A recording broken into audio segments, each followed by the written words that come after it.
मृत्यु से पहले रावण ने लक्ष्मण को क्या कहा। हिंदी कहानी। लंका का युद्ध अपने अंतिम चरण में था।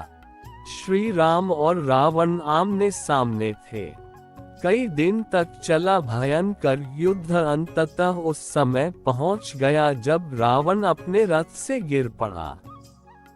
उसके प्राण धीरे धीरे क्षीण हो रहे थे। चारों ओर मौन छा गया। वानर भालू सेना भी शत्रु के इस रूप को देख चुप थी। श्री राम ने ये देखा और लक्ष्मण से कहा, छोटे भाई, रावण कोई साधारण व्यक्ति नहीं है। यह एक महान विद्वान, नीति शास्त्र का आचार्य और असुरों में भी श्रेष्ठ था।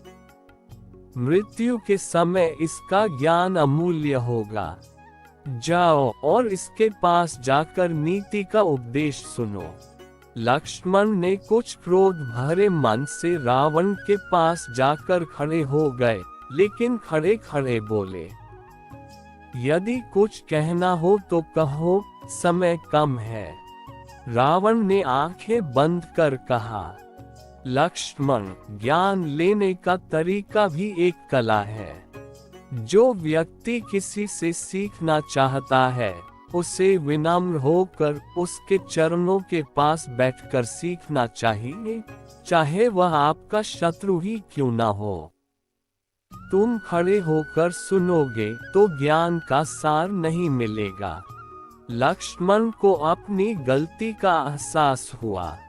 वे लौटकर राम के पास गए और सब बताया। श्री राम मुस्कुराए और बोले, अब जाओ और सही ढंग से सीखो। इस बार लक्ष्मण रावण के चरणों के पास बैठ गए। रावण ने धीमी पर गहरी आवाज में कहा, शुभ कार्य तुरंत कर लेना चाहिए। मैं स्वर्ग लोक और पाताल लोक जीत सका, पर राम से युद्ध को टाल देता तो आज जीवित होता।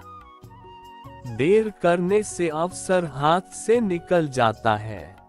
अशुभ कार्य को जितना हो सके टालना चाहिए। मैंने सीता का हरण किया, जबकि मुझे पता था कि यह विनाश का मार्ग है।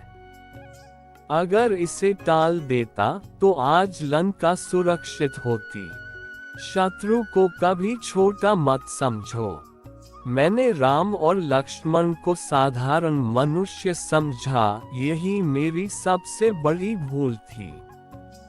इतना कहकर रावण की आंखें धीरे धीरे बंद हो गईं। उसने अंतिम सांस ली और एक महान विद्वान परंतु अभिमान से ग्रस्त राजा का अंत हो गया।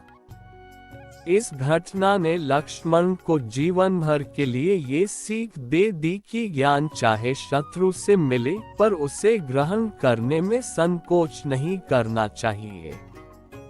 अगर आप चाहें तो मैं इस कहानी का संक्षिप्त और तेज प्रभावी संस्करण भी लिख सकता हूँ, जिसे पढ़ते ही संदेश दिल में उतर जाए। क्या मैं वह संस्करण भी लिख दूँ?